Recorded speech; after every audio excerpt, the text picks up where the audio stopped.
welcome to We're Not Wizards. We are the best, but not wizards. Enjoy the show!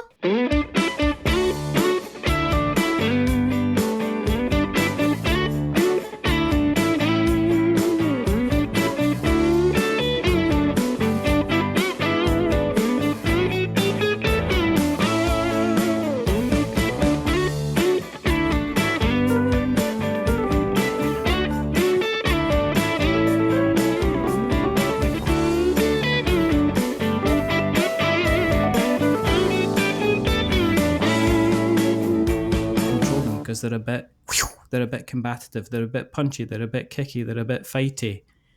You got to put them in a box. So joining me to talk about Conquest Princess, Fashion is Power from Fight in a Box Game Studios, I've got Seppy Yoon. Hello. Hey, Richard. That has to be the most dynamic internal visualization I've ever had during a warm-up to an interview. Like, you took me on a full journey. It was like going to the zoo and we ended up at the penguins, I think, kind of thing. Yeah. We are here to talk about Conquest Princess, who in Fashion is Power, a co-op bag-building board game with more alliteration than the word alliteration itself. So, it's currently on GameFound. Do you know what we should do? We should have a quick shout out to Mr. William Brown, who emailed us from out of nowhere, and he said, "Yous are both fools, and we're going to put you in the same room, and we're going to see what happens, and it's either going to go like custard, or it's going to end up like apple strudel, kind of crusty. Sweet and crusty. How did you know my name in college? Like, oh my god. There you go.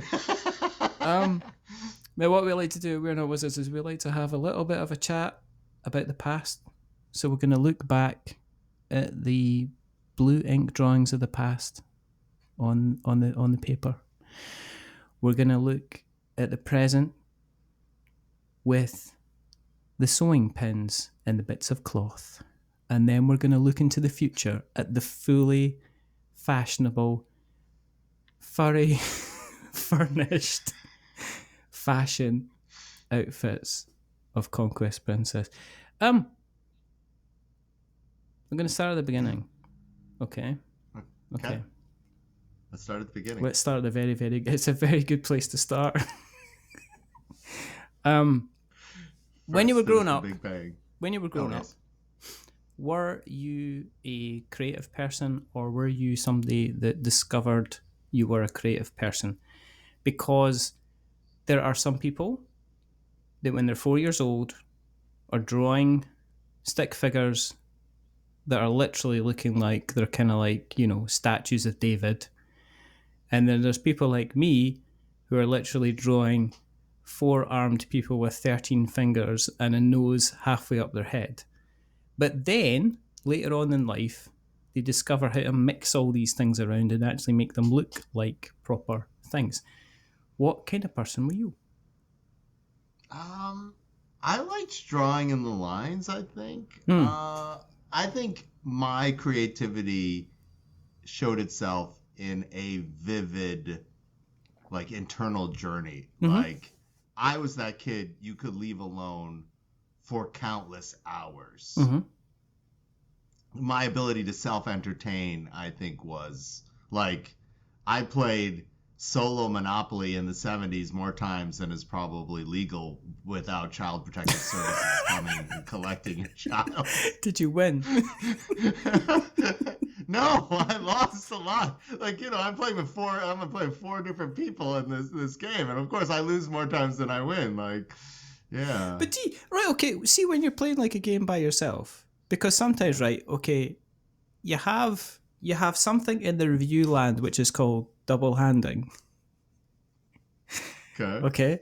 And what that means is... I've experienced that a couple times in my life. What that means is when you're learning... Stop it. When you're learning the game, okay? Stop it. When you're learning... Behave. When you're learning the game, okay? you'll set up kind of like 2 players, because there's no point in Yeah. just doing a solo mode, because the solo mode is always a different experience from actually and then it allows you to learn the game, it allows you to see the possibilities of the hands and stuff like that. But then, but then you can end up in the situation as you turn into like some kind of Jekyll and Hyde thing, where you're going to feel like, okay, I'm just going to play this card here, and then I'm going to do this and get these resources. It's like, are you going to play this card here? Don't. So when you're playing Monopoly, did you have like the 4 parts of the compass kind of like, East is really evil? He's like, I'm buying Park Lane. Oh, I love that a little bit. I think that must have happened at least once. I feel like we've created another barrier for board gamers. We started this board game podcast talking about Monopoly, and we should really talk. And you have to say you hate it and all these other kinds of things. You can't talk about formative Monopoly experiences. I think I did personas based on the pieces. Okay, so here's the next question, right? Because in the good old UK, right? We had like a dog. We had like a ship. Yep. We had a battleship. We had a shoe. Yep, we had a shoe. We had an iron. We did. And I think I don't know, I can't remember what else. But... The top hat was clearly the winner. Like, the good guy in our narrative, the top hat was clearly the good guy, and the battleship was clearly evil. See, you're not thinking properly about this, because clearly if you're thinking properly, what you do, right, is you would have all the other players then, and then you'd be just playing the game kind of wearing the top hat. Don't judge me. You don't know what I did. Richard, That's exactly what you did. That's exactly what you did. Didn't you? You're sitting You're sitting there balancing the top hat, moving the iron about. Yeah, well, a fashion is power. Like, I understood that the top hat was clearly in it with the shoes to try to make this happen. The thimble. Yeah. Oh, the thing. Just all these different kind of things that I keep forgetting. Okay, so what kind of different personalities did the pieces have then? That's a good question. Other than like the pure evil of destructive energy of the battleship and the conniving like did you see Disney's Robin Hood with the fox? Yeah. Who didn't? Yeah, exactly. Like, every town. Like there's this I think this like Mr. Fox attitude for the top hat. This underappreciated working ethic for the thimble. Like, and I was not quite old enough in the 70s to be able to articulate all these things, but I felt them. But as an Asian child, I played Monopoly like you might solo play chess. I was really interested in the math of what was going on here and why this was fun and what made it a good move and how this, and how far I could see into the game. See, the reason I remember Monopoly is because I did play a lot. I had a lot of fun, and you could say that it led me into playing games like Escape from Atlantis and Lost Valley of the Dinosaurs. And there was another game called Hotel, which had like 3D hotels that you build. It had like a little Waikiki thing, and it had like a boomerang hotel, and it had a big, huge, tall hotel. So Monopoly, for me, was one of the games that we went back to, and you had your own family rules. But I remember there was like one community chess card that we always got drawn, and it was like it was something like you've won £50 in a beauty. You've won £50 by coming second place in a beauty contest. And my dad at the time always had the same joke, which was, ha ha ha, the first prize went to the pig. Every single time, without fail. And you kind of look back on that, and I think, was that the start of all my trauma? But anyway, so we've got, as I say, welcome to We're Not Children. A child step through. People, are you sure we're not children? I have no idea. It's just like we're just making this up as it go along. So, You went through school. Did you go on and study? Were you a college person?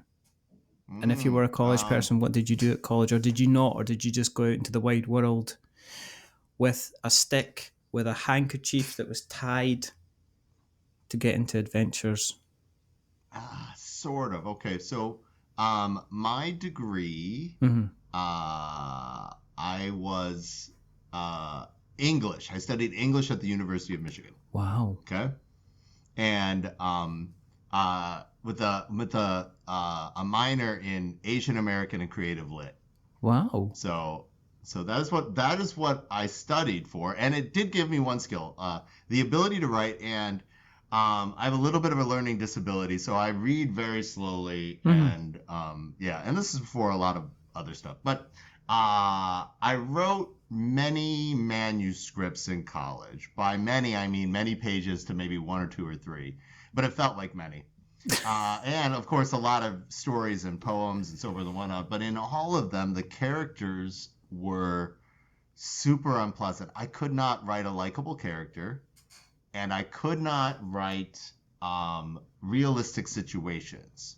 And so I decided very poorly that I would go back in the closet and tell the story about being gay in the military. And so I joined the Navy.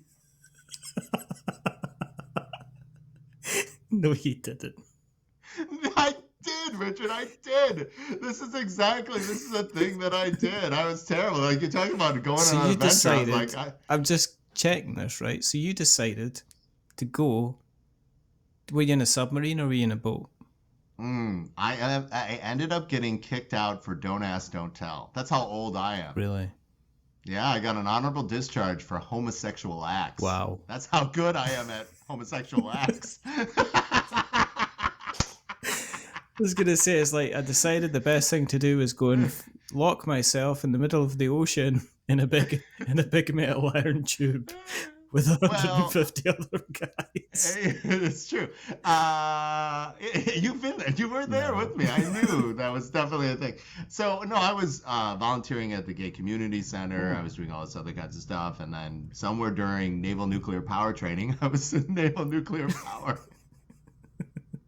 I got my plumber's license. I do have my plumber's license. So after I got my plumber's license and I'm going to prototype, that's when you're going to get to play with a nuclear reactor. I looked at myself and said, can I do better?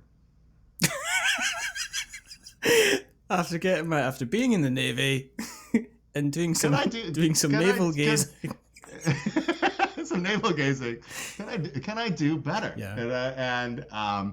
I had joined it not only because of this. I had actually joined the Navy during Don't Ask, Don't Tell secretly for my ex-boyfriend. Right. And that's a terrible reason to go into. You went into service to chase after somebody, and you're saying to me, right, that you spent ages trying to write a decent manuscript. Yeah. And then all you should have done was just your autobiography. No one wants to read that trash. Number one, Richard, they would not believe it, right? Number two, I'm old now. I'm really old now. And so who knows how many big fish stories are in this? This is how I remember it because I've retold it, but who knows? It could change. It could change. Are Richard, you near 50? Are you near 50 yet? Richard, you can see me. I went to Star Wars in the theater. I taught myself and played Monopoly solo in the 70s. Right. Guess how old I am? Seriously. So, Asian people, if you don't know, look like I do from when they're 10 until, at a certain age, and then they go full avocado. And I'm about 2 weeks. I can feel the overripeness. I am about 2 weeks from going full avocado. You're just going to wake up and you're going to have a really long kind of wispy beard and mustache kind of thing. I'm going to get, what's going to happen is see with that one sentence, just me saying that, I'm going to be all over Twitter. Racist host of We're Not Wizards confirmed with that one sentence. I'm gonna be first in line with my pitchfork and my torch. I'm gonna look forward to finally getting cancelled and everybody going, you know what? If you listen, you can take certain words from his podcasts And if you mix them together, he has some real unsafe. I'm really worried. You know what? That's what. See, when you've recorded like almost 500 episodes, Wow. don't, because it's like, do you know what it was? The judge said, right, okay, you can either go to jail again, or you can do these podcasts. Yeah, community and service. I didn't realize that if I'd actually done jail time, I would have been out quicker, because it's been seven years. But you know, when you've done that kind of level of podcasting, literally, it's like my bank keeps on contacting me and saying, we want to do voice recognition technology so that you can just phone us up, and rather than say your kind of username and account number and stuff like that, you can just start talking and we'll recognize your voice. And I'm like, are you having a giraffe? There's no way. Because literally I'm going to go to my bank account and it's going to be more empty than kind of normal. But there you go. So yeah, so I'm expecting to be like, by the time this comes out, I'll put a little snippet out there. Do you know, it'll be like, was it, you get those people in his most racist interview yet, and just let them all well, you know what it's like, because people are like kind of like, they'll go out for the pitchforks before they even check the kind of the facts nowadays. I mean, that's kind of how it kind of works. So you left the Navy. Now we're back. Now we're now we're back in the room. We're back in the room. Dropping back into the room. The story. So, yeah. Because there's no point in me, because if you don't stop me, I just keep going. I'm like the Duracell. I'm like the Duracell. Don't stop me now. Bunny. We're having a good time. We are having a ball. But I'm trying to get the connection between salty water and dry cardboard. Cardboard. So so you jump out the Navy. Yeah, no. So you wanted like go on an adventure. Well, this story. I feel tanned. That's the most go on an adventure story. I wanted to go on a romantic adventure. I was a believer in love, Richard. I was a believer in love, and I was going to tell this story, and I was going to live it. Mm-hmm. And one of the things I did when I was working at the Gay Community Center was take stories and testimonials to work on my story of retired people who had been veterans and who were at the men's coming out group. Like, young queer people. There used to be a men's coming, like there was a lot of facilitating and like, do I want to come out? Do I want to tell my family? Like there's this thing. And and so I got very like gripping stories from like people who flew those like suicide gliders during World War II for Normandy. And so like I was not expecting this. Like, oh my God, I don't think I'm equipped to tell this story. Like, I was like, holy, like, yeah. I was so I got, I have a whole box of my stuff and the notes that I took during that time. I'm not sure if it's even legible, but as far as like adventures recorded, it wasn't only my adventure, it was a whole slew of adventures. It's like, World War Z is a novel based on a whole bunch of stories about the end of the world. Yeah. This would be like World War Q. But why don't you write it up then? You gotta have talent to do things like that. No, you don't. No, you don't. I mean, okay, I'm going to say that. I'm going to come back to you at 50 Shades of Grey, which was quite literally like fanfic that people kind of took it up.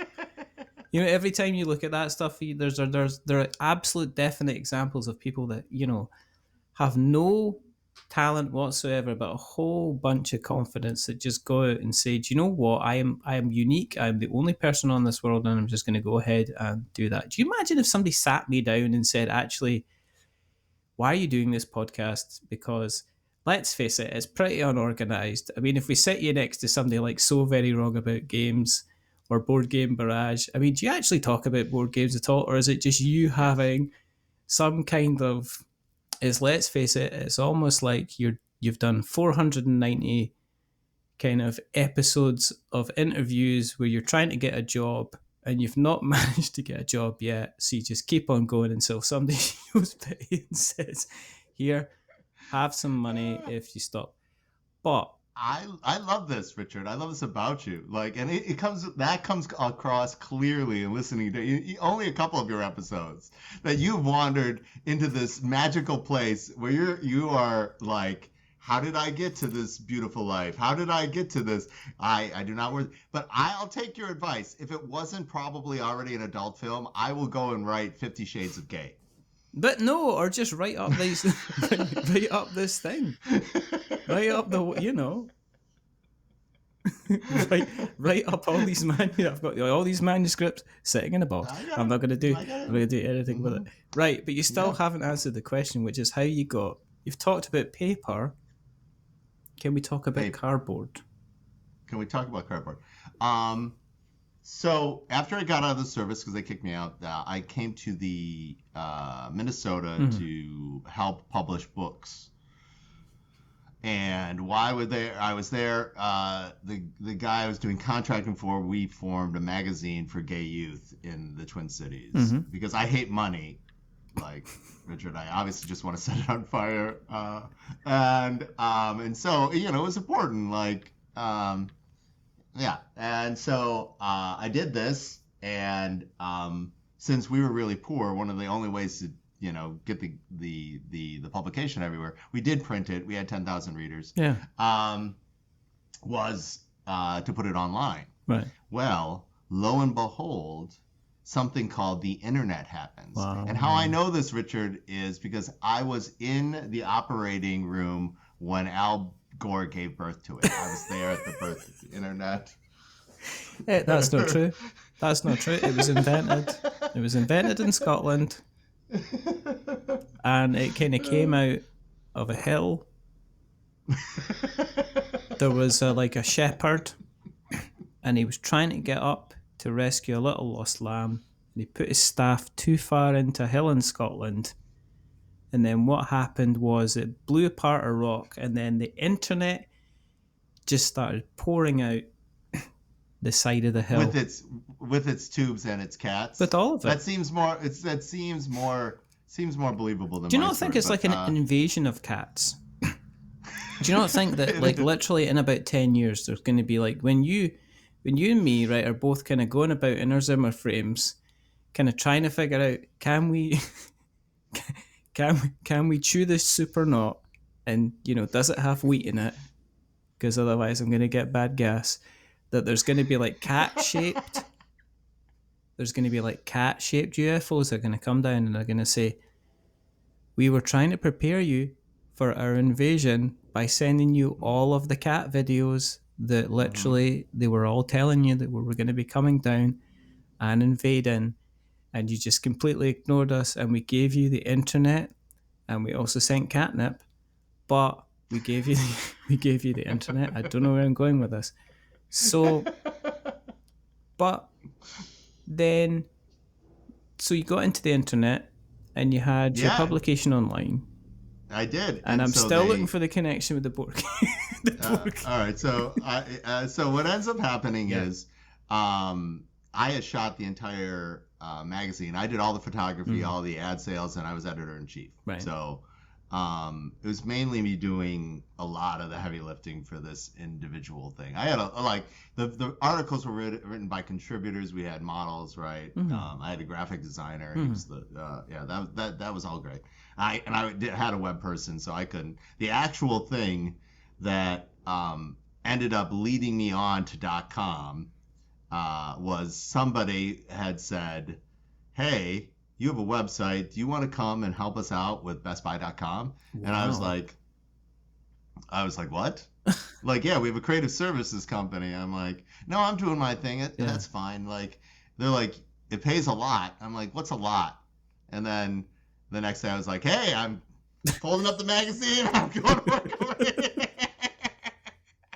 Because I had been poor for a very, very long time at this point. Yeah. I'd been a student, and then I'd been in the service, and then I'd been in queer publication, and I was destitutely poor, and then people are just throwing buckets of money at me. Now, where this hits the cardboard is before the bubble bursts, first .com bubble burst, they were so strapped to find qualified people. And I went from BestBuy.com to Medtronic.com after Best Buy launched. They were so strapped for quality people that they thought I was quality people. So they would give me my work on Monday. I would get it done by noon. Yeah. And I would say, hey, you want to let me go? I'm done with everything you need. They're like, no, we need you to sort of stick around. Oh, right. And I'm like, I'm going to go crazy if you, just leave me to sit at this desk. It's not going to be good for anybody. You realize I'm a certified nuclear plumber. And they're like... Right? Because I was a certified nuclear plumber. This is how it all goes together, Richard. And they're like, that sounds dangerous. Why don't you work on whatever you want to work on? Wow. As long as you don't leave here Yeah. by 3 p.m. on Friday, and we'll pay you for all the time. Yeah. And just be ready to do work. Yeah. And most weeks, I only had that Monday morning and then maybe something else. Wow. And so I hung out for 6 months working on a game that I had worked on in the 80s. Getting paid a gross amount of money because I needed something better to do with myself. I had only recently returned to gaming after finding that I had money. That was the first thing I did, after getting money, was return to gaming. It was Magic the Gathering. And wow, though that's a place you can sink a lot of money if you absolutely want to. I knew that because absolutely, because I had been playing it before I even went into the service. I was there when I played Magic with the first national champion of Magic, because he also was in Ann Arbor at the time, and I have been out longer than Magic the Gathering has been out. Just so you know, Richard. But okay, so why not a card game then? It was the Kung Fu card game that I worked on it was cards and it was dice, and it's really good. I should really publish it. So what? But why? Okay, is there an underlying current of a little bit of self-doubt going on here? Oh, I have zero game designer self-esteem. If you did not know this, if Will did not warn you, Conquest Princess is amazing. It's gotten critical reviews. Yeah. But more importantly, it will be my 6th title. Guess how many game boxes my name is on? About 12.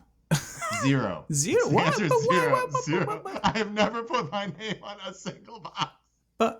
But you said you've been involved in other games, though. I have, yeah. Yeah, no one's gonna put no. But you're not on BGG then, and you're not a little. No, I'm on BGG, but my name's not on the box. You have to go find me at the depths of in the instruction book who wrote this game. What kind of games are we talking about then? So End of the Line was post-apocalyptic family survival. That was our first big box game. Okay. Before that was Squirrel or Die. That's a small box game. And then in the small box series, we did another one called The Hedgehog Hop and Mouse Cheese Cat Cucumber. Those are both fantastic games. And then like an in-between size box called Processing, a game of serving humanity. And you've been there's cannibalism in all these games. But now Conquest Princess. But you were what, you were helping design these games? You were a part designer, you were the full designer? I'm the sole designer for End of the Line, Squirrel or Die, Hedgehog Hop, Processing. I got help with Mouse Cheese Cat Cucumber, the Yang brothers. So it's designed by Yoon, Yang, and Yang. And then seriously, it's a tongue twister if you say it. It is the alliteration never ends. And then Conquest Princesses started with me with one writing partner, and now 6.5 years later, I have the Yang brothers giving me backup again.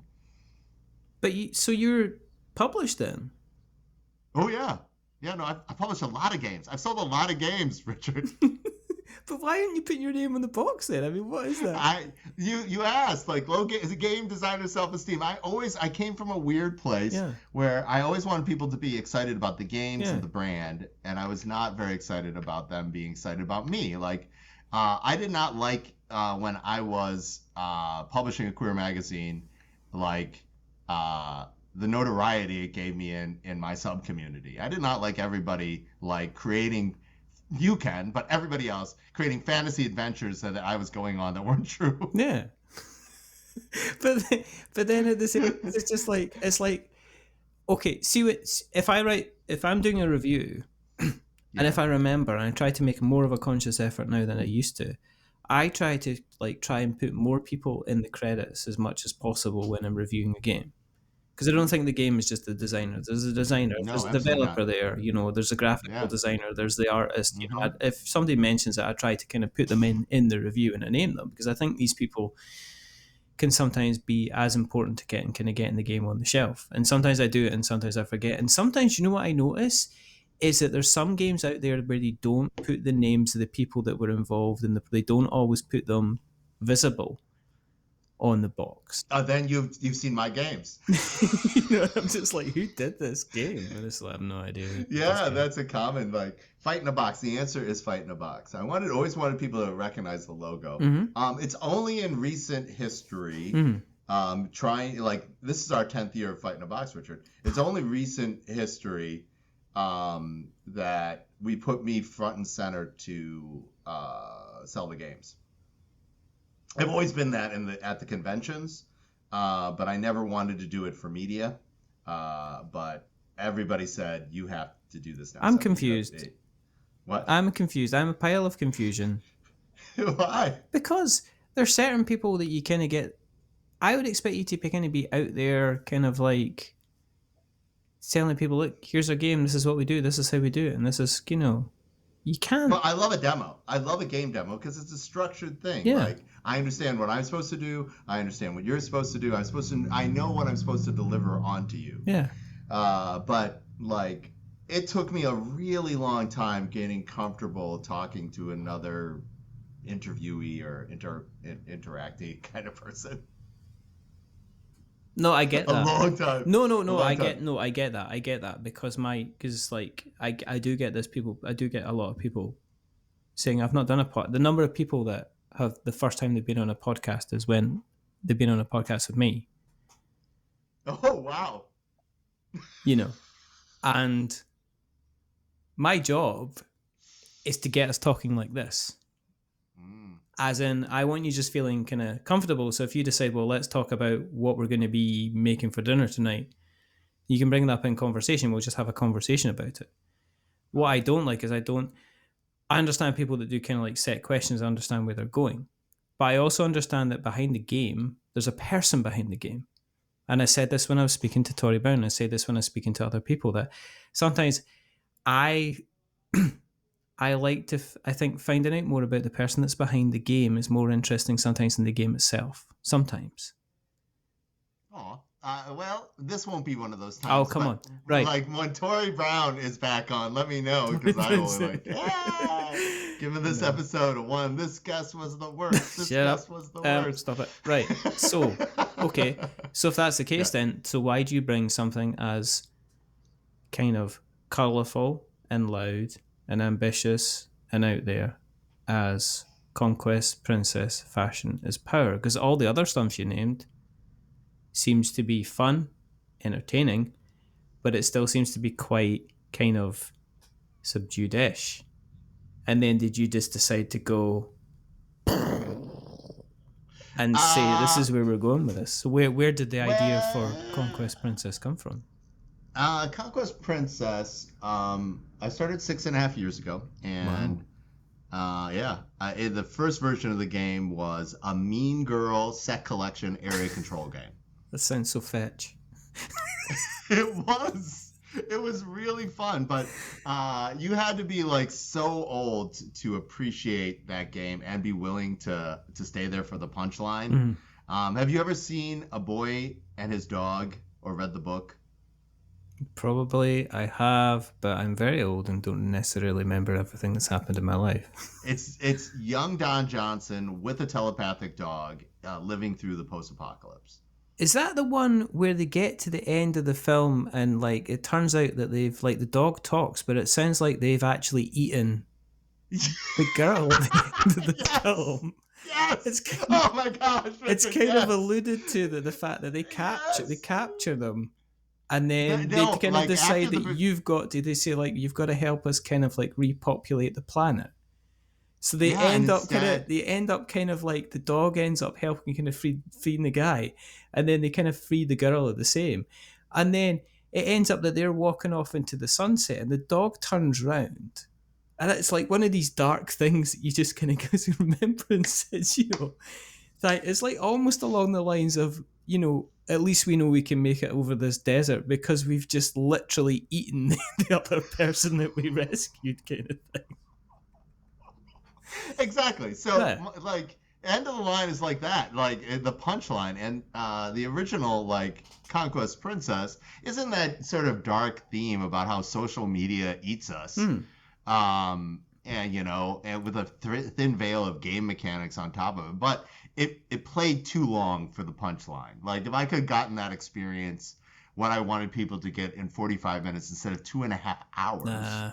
Then it would have been a success. I even tried. Like, there's multiple. Like, this is the 9th complete rebuild of the game. Thus, now it is a co-op crisis management game that plays in 50 minutes. Mm-hmm. The fashion houses and the lore from the original set sort of sticks around, but Conquest Princess, that originally was this area control set, instead turned to the giant robot in the new game. The Conquest Princess is named after the most powerful weapon for justice in the galaxy, the Conquest Princess. That sounds like a Samurai Pizza Cats. There was Good. There was a cartoon. It's so good. There was a cartoon. There's a 32-page prequel comic book about the giant robot itself called Princess Zero. Mm-hmm. It has a full cast motion comic version of it, which is the second most beautiful thing that I've ever made. I wrote the script for it. I didn't do the animation. My illustrator from Processing Return. Yeah. The video editing is done by a creative director who's also the illustrator and graphic designer for Conquest Princess. It's fantastic. So it's a woodblock couture look at the dark history of our giant robot, the Conquest Princess. Is this the one that's got the big kind of translucent kind of purple head? Yeah, so the thing about the Conquest Princess is that head shape changes depending which of the time agents is piloting it. So on the cover, it's purple and on fire because the purple agent is in charge. Yeah. But if you look at the GameFound page, you see what it looks like when the mermaid shark agent is in charge, which is much more menacing. I just, this is where I look rude because I'm looking off to the right, but I've got two screens. It's just, but, right, so tell me about the main mechanics. I mean, I can see this big, huge, scary fashion tyrant sends her invaders to shatter the galactic peace. Only the agents of the Tiara have the right stuff to stop her. The Tiara, the Temporal Intergalactic Armed Response Agency. Well, I'm obviously not going to say it because it's pretty obvious what it is. Exactly, Richard. I'm sorry. We're stuffed as it goes. Just like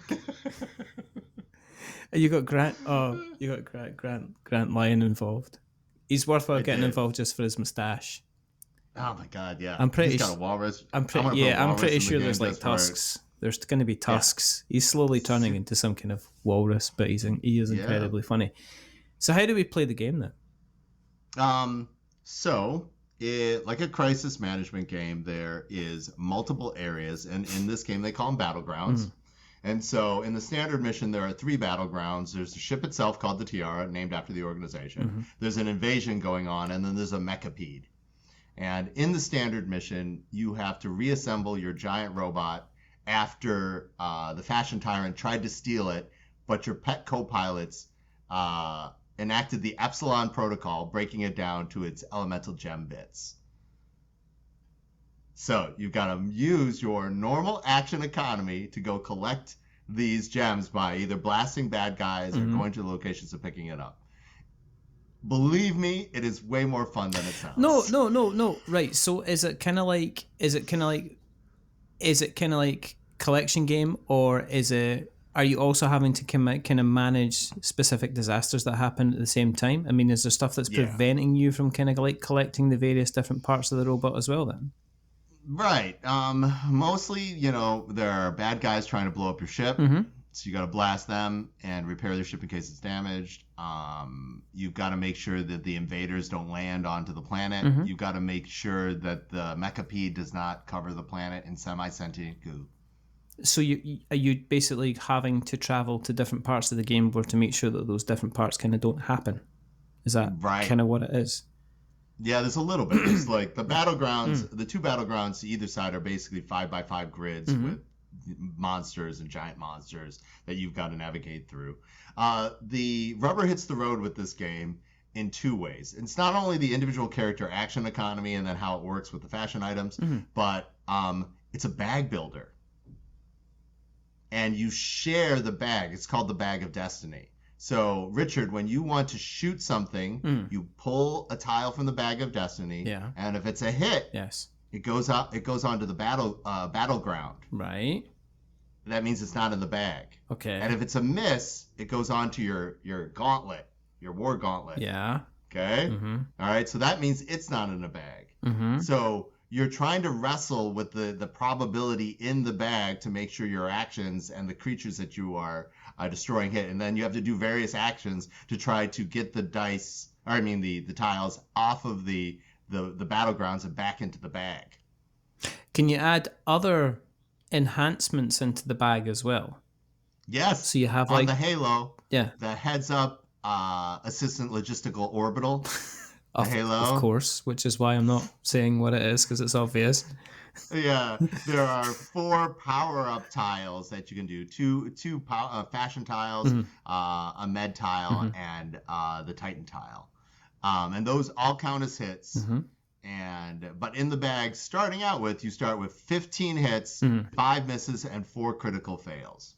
Wow. So what happens if you get a critical fail then?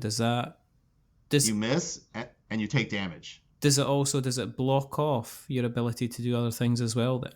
So if you take a crit... No. It basically means you only have like 4 actions in a turn. It means your shooting action, you have a chance to... you took damage instead of damaging your enemy, which usually puts you behind by a lot. Now, the rubber hits the road in this game because fashion is power.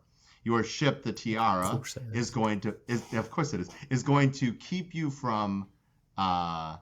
is going to keep you from harm, and it's going to keep the timeline in order.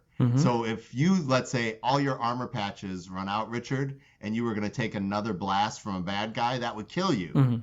Well, the ship steps in and alters reality, saving you so that it doesn't happen, but it burns fashion items from the power deck to do that.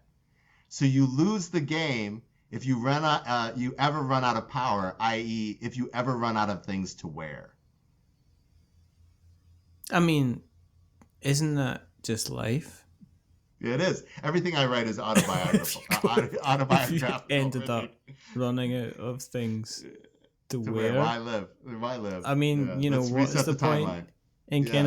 in kind of setting it aside? How easy has it been to playtest then? I mean, is something, again, do you have like a large playtesting network where you're going to get the games out, or do you have like a smaller group of people that you can rely on to be brutally honest with you? Because one of the things I notice about playtesting, right, is you either get restaurant reviewers, and I'll explain what I mean by that, or you get... Oh, I know what that is, yeah. Or you kind of get the I wake up, I'm always angry about everything. I hate the fact that, this box even exists. Get it while you're standing next to me. Restaurant reviewers are the type of people that you walk around and you'll say, I'm really sorry the chef came out and literally pushed your mother over in her chair and then stood on her favourite dress, but is the soup okay? And they'll turn around and go, yeah, it's lovely, thanks. Thank you. And don't worry about my mother. She didn't really like that dress. You know, if the chef can just return her artificial leg at the end of it, because I know he threatened to stir the soup with it. So you get that type of people, those type of playtesting people. And they're just like, okay, well, they're trying to do a new game, so we'll be kind of nice. And they get the angry ones, which is just like everything's kind of rubbish. So with the playtesting, is it difficult to kind of get that? I understand you kind of want feedback and you want people to say this game's really fun or this part needs changed. But with you kind of being involved in kind of game design for the length of time you have, is there like a set of people that you say, right, I'm going to give it to this person, this person, this person, and this person, and I know based on their responses whether or not it's worthwhile kind of putting stuff in or taking stuff out? I might be a better project manager than I am a game designer. That's why it took me 6.5 years to get this game to be great. Yeah. But the game is great. So the deal is, this is how we do it. Okay. So I wrote an article a while ago about agile development methods for making board games. And I follow this. Basically, you set up goals and you do sprints. And so we piece it together to a point, and then we keep that internally, right? And so we're internally testing. Now, what we did before 2020, before the world shut down, I would bribe people on Friday nights. I would give them a burrito to come and play my games. What? I give you a burrito. One burrito. You come and play my game. Yeah, each person gets one burrito. One burrito. Do you get a drink with it? No. Yes, you get soda. You don't give them one burrito. Play test my game. Yeah, you get a burrito. Play test my What'd game. you put in the burrito? Whatever they wanted, whatever Chipotle let them put, like. You don't even make it for them? No, I'm not gonna make them a burrito. Why not? I'm not talented that way. I have like a very limited set of skills, Richard. You're not Liam Neeson. I can do this one thing. I have a very specific set of skills. I do. I'm glad you like this and got that reference. Okay, so yeah. And then what ends up happening is Protospiel, Minnesota, in January. Starts the con season for me, and the con season is like 9 conventions every other week for 9 conventions. Wow. Okay, and so before that happens, we have the last, like, after it's been tested internally and then with burrito people, then we have Protospiel, and at the end of Protospiel, we decide if we're going to take the game to convention testing. That means it's my game that I am putting in front of our fans at the conventions that I've been to. Yeah. Asking them, do you like it and would you back it? And then some other questions and so forth and whatnot. And then it goes through that cycle. And then if it survives it, Princess failed it once. That's how we knew that we could not go forward with the first version. Yeah. Then we bring it to crowdfunding. But you don't make the burritos. No. No, I do not make. I'm just, that's all I'm saying at the moment.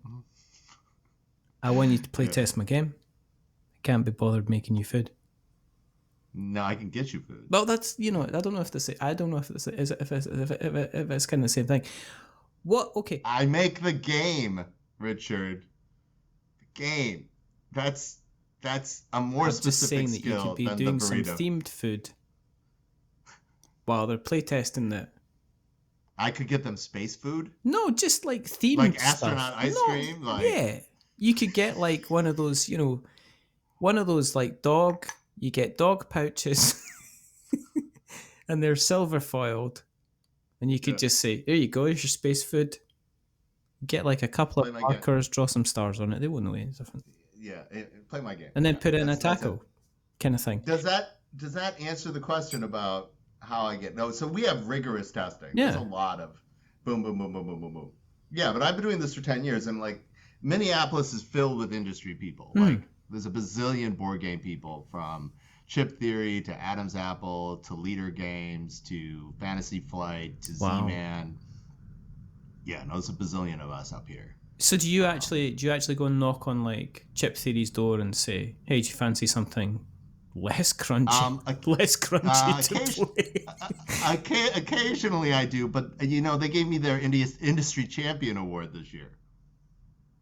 See, this is what I don't understand. It's like you're kind of like going, "Oh, I'm quite quiet and kind of like, I don't like to kind of sing my own praises here, except for that one time in Bandcamp where I was made industry champion." I'm getting conflicted. I'm Asian, Richard. I'm not okay with praise. I'm really not comfortable with compliments. It's not good. It's not good. It's not good. Okay, so with that kind of attitude that you have, how's it? Remember, you said yes. I'd like to point out you said you want to come on the podcast. You said yes. William kind of like was involved in it, but at the end of the day, you said yes. With that in mind, then how difficult has it been to kind of market it, to get the name? I mean, you've got the catalogue of games behind you. Yeah. But obviously it's all, you keep marketing to the same people and you get diminishing returns, which is why our downloads are going to go in like a burning Spitfire at the end of that film with burning Spitfires. But Tom Hardy, there you go. Gallipoli. Yeah. Right. Yep. But with diminishing returns, so how do you then go out and market it? And do you have kind of, because my other thing on learning about you is that you've obviously somebody that's been involved in a niche kind of publication and getting the word out. Now, putting something like that together and getting the word out and getting eyes on that doesn't just happen by magic. It takes time, it takes work, it takes attention, it takes the ability to kind of like speak to the right people, get your right anchor people, get your champions as well, who are people who are going to talk about your product even when you're not kind of asking them to. So when it comes to like Conquest Princess, how have you approached the marketing? Has it been a difficult thing to do, or is it just another one of these things that you just have to project manage and kind of get out there? It's so hard. The size of the number of gamers doubled since 2020. Mm-hmm. Okay, and those are people who self-identify as gamers. Mm-hmm. The number of games published every year creeps up every year, but we're now under more than 4,500 SKUs are added to tabletop every year. Yeah. Okay, so what ends up happening to be the bottleneck is exactly what you're talking about. The bottleneck isn't not enough gamers to play games. The bottleneck is how do you compete with the people who have a lot of success behind them and break the media barrier or the marketing barrier when you can't afford it. And so the answer is that there's a lot of grassroots. It's hopefully with your fandom like evangelizing for you. That's a big deal.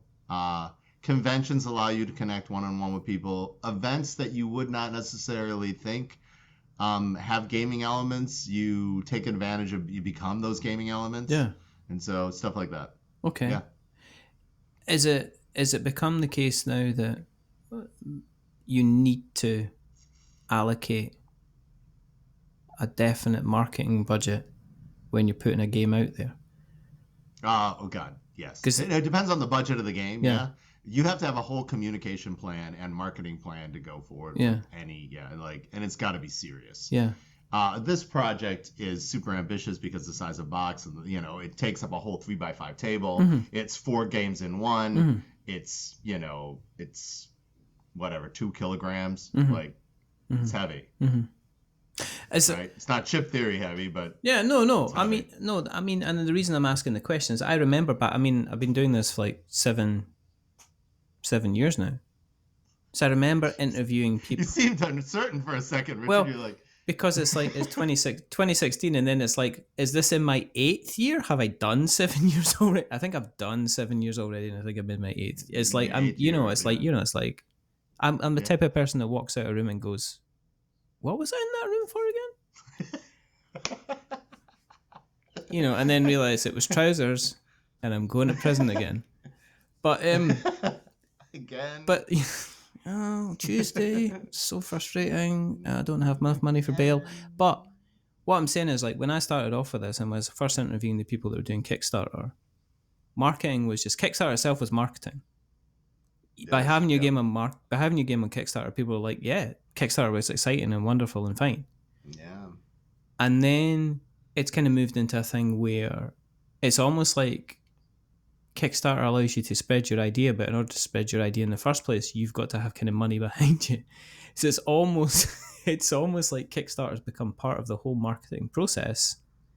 And in order to get money, I'm surprised we're not going to get Kickstarter or GameFound, which is kind of like the crowdfunding campaign that you do in order to get marketing money and collateral together before you actually do your crowdfunding campaign, which sounds kind of strange, but I know of so many people, like, Yeah, no, it's like, there's that gamemanship about like what your actual number is and like, super exceeding your goal and insta funding, and there's all this gamemanship, but like Conquest Princess does not fit into that mold. We're an indie studio that needs your help or the game won't be made, flat out. Like, yeah, like I have 2 additional jobs on top of my full-time job for Fight in a Box for a reason. So I can eat. Like, yeah, and I see that all the time, and I'm kind of like, I totally believe it, because I do know game designers, and if you meet up with them, they're not picking up the tab at the restaurant every time. I mean, these guys aren't kind of quick. Maybe once. I thought I'd only bring the Lamborghini with me tonight, seeing as it's raining, and the Maserati, it's obviously you can't put the top up on it. Yes. So I know a lot of game designers is like, yeah, I'm making money, but I'm not making a lot of money, so they're kind of struggling to kind of get that together. Oh yeah, like board games is a hard category too. Think about like Pokemon or Magic the Gathering. These are machines that republish themselves 4 times a year, right? Different sets, these kinds of stuff. Then they just repeat. Think of like Dungeons and Dragons, like again and again, and they take so much of the intellectual share of people and their time. Yeah. And up against that, you are a little publisher saying, hey, do you want to try this out? I promise it's worth your time. Yeah. And sometimes people are on board, sometimes people aren't. And when they are, I am so incredibly grateful, because this person has chosen to use their most precious time that they have on the planet, the time they choose for themselves, on my game. Which is pretty amazing when you think about it. Though I guess I mentioned the K word, which some people consider calling it the K word now, because it's let's face it. It's like, I wonder if they kind of like have meetings with Twitch and say, well, I can do this worse, and then they go, okay, but we'll do this worse. I'm just wondering, well, I'm going to do this worse. It's like, well, come on, we've got a bag of puppies over there and a liquidizer. Kind of thing. This is why you get canceled, Richard. This is why you get canceled. They know. You know what? The thing is, like, I've asked Kickstarter and they said no. Do you know why? Because I'd spend 35 minutes grilling them and going, why'd you take people's money like Twitch and then hold no responsibility over, projects? I don't know. Anyway, that's beside the point. Was there a reason that you decided to go to GameFound, apart from the fact that they seem to be lovely people? The answer is Chip Theory knew to let me know about the award before they awarded it. And so their audience is on GameFound. Yeah. And to try to capitalize on their help, we moved to GameFound. Simple as that. Yeah. Nothing untoward. Nope. Sounds fantastic. Made myself out to be an idiot there, but it's okay. We should all get along and sit down and play games, and that's how it starts kind of person. That is, It's weird that me existing has become polarizing. It's sad. It's nothing I ever wanted. It's one of the reasons why I stayed hidden behind the boxes for as long as I did. Which I think is a bit of a shame. What's the kind of the getting in kind of price? As in for the game, for Conquest Princess? For the play, yeah. No, I mean for the cinema. Because I tell you what, I saw Spider-Man the other day, right, and it was about $30 for two of us to go and see it, and I was like, yeah. Wow. Ridiculous. All right, so this is $75 US. So that's literally 4 tickets to go and see Spider-Man in the UK cinema. And you will have hours and hours and hours and hours and hours and hours and hours. Is it just the one kind of pledge level, or do you have kind of like multiple kind of pledge levels that you can go for, like multiple extras and stuff like that? That's very sweet of you ask. One of the reasons that a person might want to support this project instead of wait to retail is we are famous for our high-end extras that we only offer during the campaign or conventions and then don't ever offer to retail again, and then they run out. So you can get those. There's a lot of fun going on as well. We do have something called the Light Kit of Extravagant Opalescence, which is so the characters when they transform. Did we talk about the characters transforming, Richard? No. The character, yes, everybody deserves to have a magical girl transformation, and this is why people say this is Sailor Moon meets Star Trek. So your characters have a super level, and you collect power cubes by turning fashion into power cubes, and then when you have your sequence in your actionometer, which is your gauntlet, then you transform at the end of that round, giving you a super move, and then it's great. It's just super satisfying as far as an experience goes. But the main problem with being small and indie is, I can't offer the deep discounts during a crowdfund that somebody else could have. Yeah. Right? Like, get this game now, get a huge discount. Like, there's a lot of big publishers who are able to do this. That's sort of whatever. The theme is also, people don't realize that the theme is for them. And when people say that, I look at them and I go, did you enjoy everything, everywhere, all at once? Yeah. And the answer is yes. But if I told you it's a story about a mother and daughter trying to come to terms, did you want to watch it? No. Right? Is that the theme? That's actually what happened. I know. Or is it about a mother not accepting her queer child? Like, if I told you the actual thing, right? And instead of people saying this is a movie where you're going to have an emotional moment about rocks with googly eyes on them, right? If I told people that the exact same moment you have with everything, everywhere, all at once, I swear you have that chance with Conquest Princess. You don't realize this hits on so many universal themes, and the mechanisms are so good. And you don't have to take my word for it. Take it Don from Secret Cabal, or take Alex Radcliffe's word for it. The game is incredible. Is there a chance that you could take this to a publisher and get it published another way? I'm a publisher, Richard. Hey. Do you know what I mean? No. Do you know what I mean? Work with another publisher and collaborate with them, because it looks fantastic. It is fantastic. They're probably there's probably a universe where somebody picks it up, reskins it to some IP and makes $1 bazillion. There's probably a universe. I should probably try to make that my goal. Please give me your IP for Xena, or give me your IP for, let's see. People have done a lot of aliens recently. She-Ra. It could be She-Ra, but that's still too close. Anything where you are, running around picking up our armor and power-ups. It could be Mega Man, it could be Metroid. Any of these places, any of these things, we were running around picking up power-ups and blasting bad guys. You could put that IP over this. Link. Absolutely. Legend of Zelda. You could. You could. The weird stuff. Yeah, you could definitely do that. You've But actually, you have actually got a pledge level, which is every pet everywhere all at once. I do.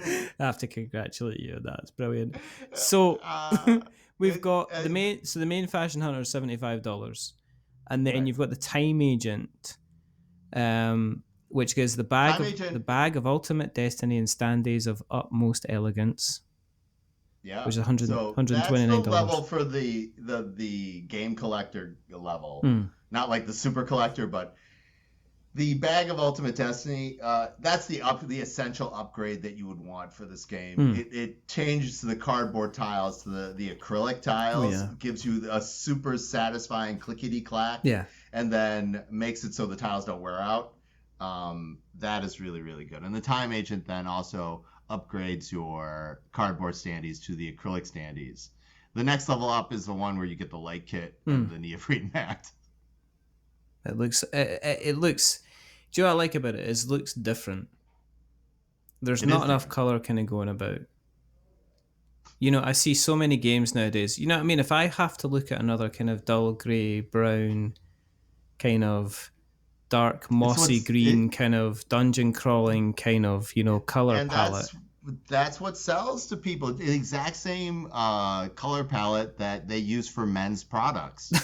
Because no, seriously, like that steely gray, and that's because despite the fact that more women have joined gaming in 2020 than men by a lot, all these products are still focused on that one group. And the nature of it has to do with the math of crowd funds. If you didn't know this, there's an invisible curtain that keeps gaming content that you and I might see completely invisible from women on Meta, for example.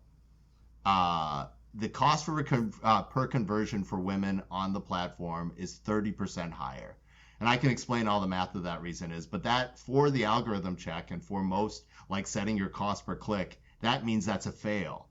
That means you and I saw Ninja Sloss like 8,000 times in the last 6 weeks, right? But a woman said, "What? What the hell is Ninja Sloss?" Like I saw that every third minute. Yeah. Right. And so, and in a culture where gatekeeping is determined by how much you know, or if you knew it first. Which is bad. Don't do that stuff. I mean, there was the whole AEG thing recently, which was kind of and I'm not going to comment on that directly, but I will comment on something that somebody said, which was like, yeah, this is all great, but how many women do you have actually taking pictures? It's not about making pictures, but how many people do you have, actually looking at the pictures that are coming in?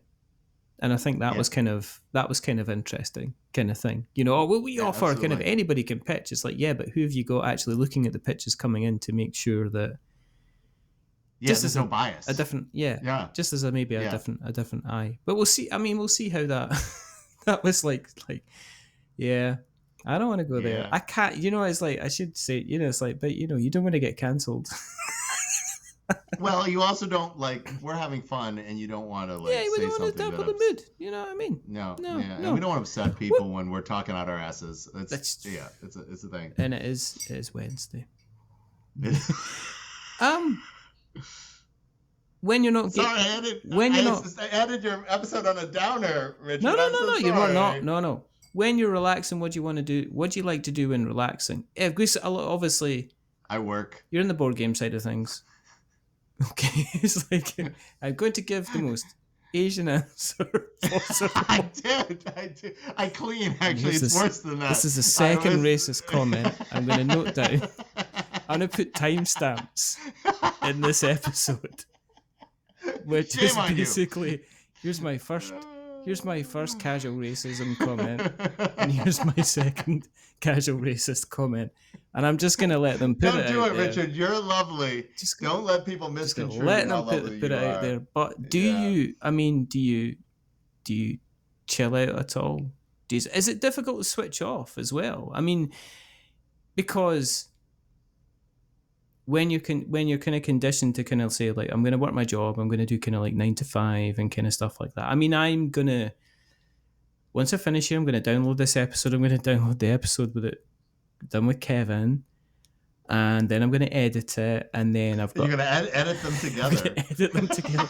I'm going to have you talking back and forward. I'm going to take my track out, and then I'm just going to edit you talking to each other, and then folk are going to say, these boys are making no sense. These boys are making no sense. And why? I love it. And why is Seppy accusing Kevin of being racist?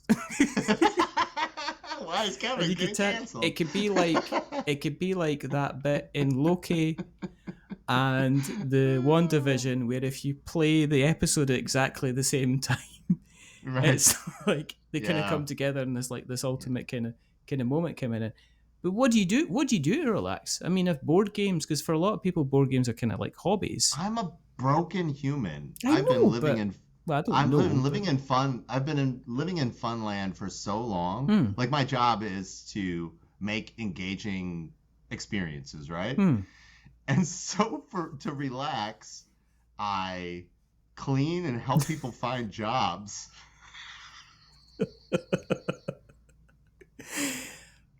You should see what I can do with a duster.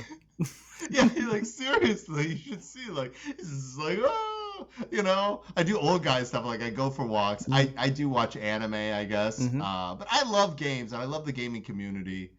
Do you do gardening then? No, I don't. I can't afford like a space that would give me a garden. Not even a small window box. No. I'm almost street level, so that would just be weird. You just, I don't know. I think you could do that. Then you'd have people. I suppose you put it outside, and like 5 minutes later, somebody would be off. There'd be some miscreant running down the street with a window box saying, "I'm gonna grow my own tomatoes." I've got this dark. Again. Have you considered kind of like, I don't know, learning how to make your own burritos? That was just a thought. Richard, if we get into physical proximity to each other, yes, I will figure out a way to make you a burrito. It has to be gluten free and dairy free. Oh no, it's not even worth it. Oh my god! You know, it's going to be a then it'd have to be. Yeah, it's going to be a taco shell with casual violence. That's all it's going to be. That's all that's going to be in it. Tacos. We can make tacos. So I will make sure that we put the link to the GameFound project in the show notes. Thank you. So that people can decide positively that they're going to take up the conquest of this princess. But if people are interested in finding out where you exist on the internet webs, where do you exist on the internet webs? Fightingabox.com. Everything Fight in a Box on Instagram, on Twitter, on TikTok, especially TikTok, actually, weirdly so. Yeah, you can find me at Fight in a Box. Awesome. Yeah. And we'll put all the links in the show notes so that we've got notes to show. If you want to keep an eye on what we're up to, go to the internet webs and search for We're Not Wizards, and you will find us in all the different exciting places. Sometimes where the camp things are, mostly where the wild things are. And you'll find us on Instagram, and we've got our blog, and we've got our Facebook page, and we've got Twitter, and we've got, I've got our podcast. And if you like our podcast, then go to Spotify. And if you like us a little bit more, then consider rating us on Spotify. And if you are going to be rating us on Spotify, then don't give us 10 stars, because it makes me big-headed. And as you can see, this is like a balloon. This thing gets any bigger, I'm going to need like sandbags tied around my feet so I don't float away. But don't give us 1 star because it'll make us cry. Give us something in the middle, like a 5, because it's average. And I'm just a little bit average. But the person who's not been average tonight, rather wonderful, rather fantastic, Seppy Yoon. Thank you for coming on the show. Aww. There's only 2 more things to do. First thing, to remember, there are many things, but we're not wizards. Are we wizards, Seppy? We're not wizards. Definitely not. And the other thing is to say goodbye. So it's a goodbye from Seppy. Say goodbye, Seppy. Goodbye, Seppy.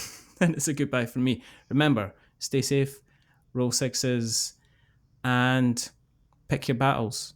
Pick your fights. And if you're going to pick your conquests, make sure it's a princess. Until the next time, goodbye. Thank you for coming on the show.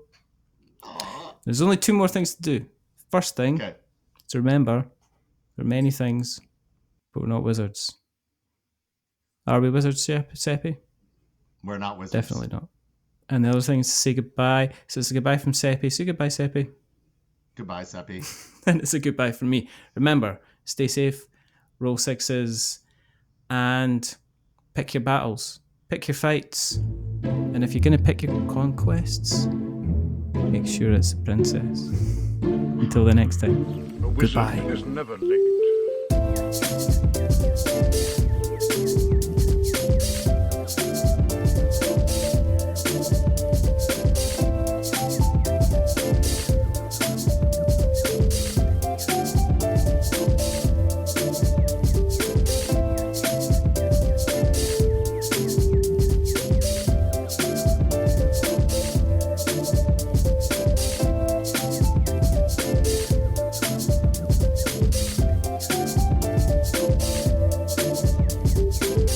Nor is he early.